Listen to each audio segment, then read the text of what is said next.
Hello guys, स्वागत है हमारे दीपक सत्संग यूट्यूब चैनल में। आशा करते हैं कि आप लोग अच्छे होंगे और हमारी इस एक कहानी को आप ध्यानपूर्वक सुनिए, जिससे कि आपको काफ़ी सीख मिलेगी।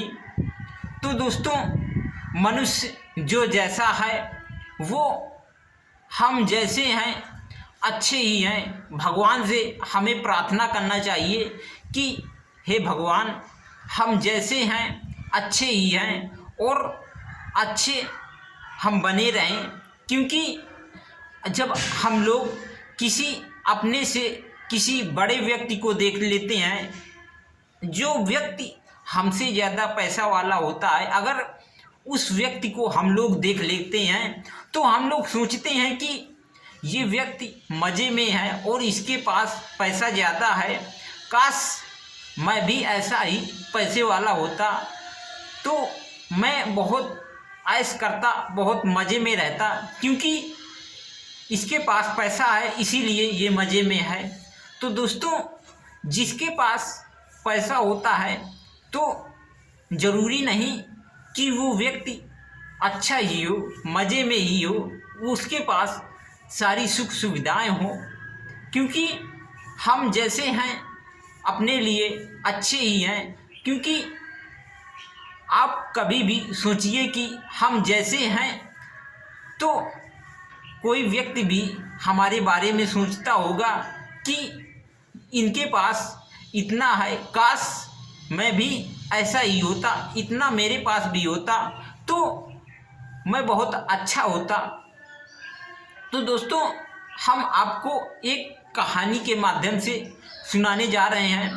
किसी गांव में एक भिखारी भीख मांगने के लिए गया और उसने एक किसान के यहाँ भिक्षा लेने के लिए गया और दरवाज़ा के पास से उसने भिक्षा की गुहार लगाई कि मुझे भिक्षा दे दो। लेकिन उस किसान के घर में सारे लोग बैठे हुए थे एक साथ मिलजुल करके और आपस में बातचीत कर रहे थे।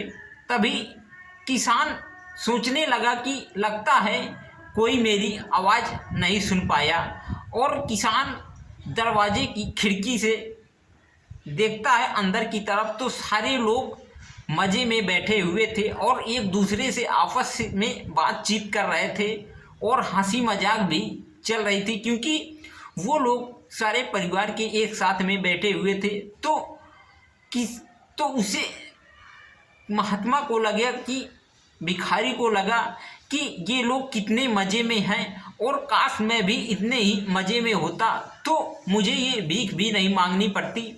तभी वो दोबारा फिर आवाज़ लगाता है भिक्षा के लिए। तो उसकी किसान की पत्नी आती है और उसे भिक्षा देती है, अनाज देती है, और वो भिखारी अनाज लेकर के अपने घर चला जाता है। वो भिखारी सोचता है कि काश मैं भी ऐसा ही होता, क्योंकि मैं जब यहाँ से जाऊँगा तो मुझे भोजन बनाना पड़ेगा और बना कर के खाना पड़ेगा। और यहाँ देखो, किसान की पत्नी भोजन बना देती है और सारे लोग मिलजुल कर के खाते हैं, कितने मज़े में रहते हैं। तभी किसान के यहाँ पर कुछ पैसे नहीं थे तो वो एक व्यापारी के पास गया जो उस गांव का सबसे धनी व्यापारी था। वो लोगों को पैसे देता था ब्याज में। उसने 1000 रुपये लाया उस व्यापारी से, इसलिए कि मेरे घर में सब्जी अब्जी कोई नहीं है, मैं पैसे लेकर के सब्जी ले आता हूँ तो हमारे घर में कुछ दिन का गुजारा हो जाएगा। तो उसने 1000 रुपये लाया और अपने घर की सारी सामान ले आया जो लाना था। इसके बाद उसके घर में सामान आ गई और सारे लोग मज़े से रहने लगे। फिर कुछ दिन बाद वो फिर व्यापारी के पास गया तो व्यापारी से कुछ जो और व्यापारी से बड़े लोग थे वो व्यापारी के पास आते थे और व्यापारी से बातचीत करते थे कि आज मेरे पास 1 लाख की प्रॉफिट हुआ है, क्योंकि मेरा धंधा तो बहुत तेज़ी से चल रहा है। तो वो व्यापारी सोचने लगा कि मेरे पास तो 1000 रुपये का भी अच्छी तरह से बिक्री नहीं होती। लेकिन ये व्यक्ति बोलते हैं कि मेरे पास 1 लाख रुपए का प्रॉफिट हुआ है इस महीने में। तभी कुछ बड़े व्यापारी के पास कोई दावत थी, वहाँ पार्टी थी, और उस गांव का व्यापारी बड़े व्यापारी के पास गया जहाँ से माल आता था बड़े बड़े शहरों से।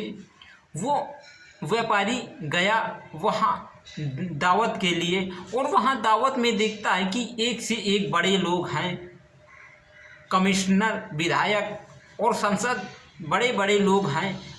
उनके आगे मैं कुछ नहीं हूँ, और मैं सोचता था कि मैं अपने गांव का सबसे धनी व्यापारी हूँ, सबसे धनी सेठ हूँ, इसीलिए सारे लोग मुझसे पैसे लेने के लिए आते हैं और पैसे ले जाते हैं। तभी वो सोचने लगा कि मैं अपने आप को बहुत बड़ा व्यापारी मानता था, लेकिन मुझे यहाँ आकर के मालूम चला कि यहाँ तो मेरे लिए बैठने के लिए भी जगह नहीं है, यहाँ मुझसे कोई बातचीत भी नहीं करता है, क्योंकि यहाँ स्पेशल सारे लोग हैं और एक से एक बड़े लोग हैं। तभी वो वहाँ से निमंत्रण करके वापस आ जाता है। तो वो फिर सोचता है कि अब मुझे क्या करना चाहिए। तभी वो एक भिखारी को देखता है। तो भिखारी हाथ में एक डंडा लिए और कटोरा लिए चला जाता है, जा रहा था रोड से। तो उसने सोचा, व्यापारी ने सोचा कि हमसे अच्छा तो ये व्यापारी, ये भिखारी है, क्योंकि इसके पास रोज़ का कमाना और रोज़ का खाना रहता है। इसको अगर किसी ने भीख दे दिया तो खा लेता है, और अगर किसी ने भीख नहीं दिया तो ये ऐसे ही वापस लौट जाता है। और हमारे पास इतना है, तभी देखो हमें हार्ट अटैक आ गया है, और इसके पास क्या है, इसके पास तो जितना होता है उतना खाते हैं, लेकिन जो नहीं होता है तो ऐसे ही सो जाते हैं।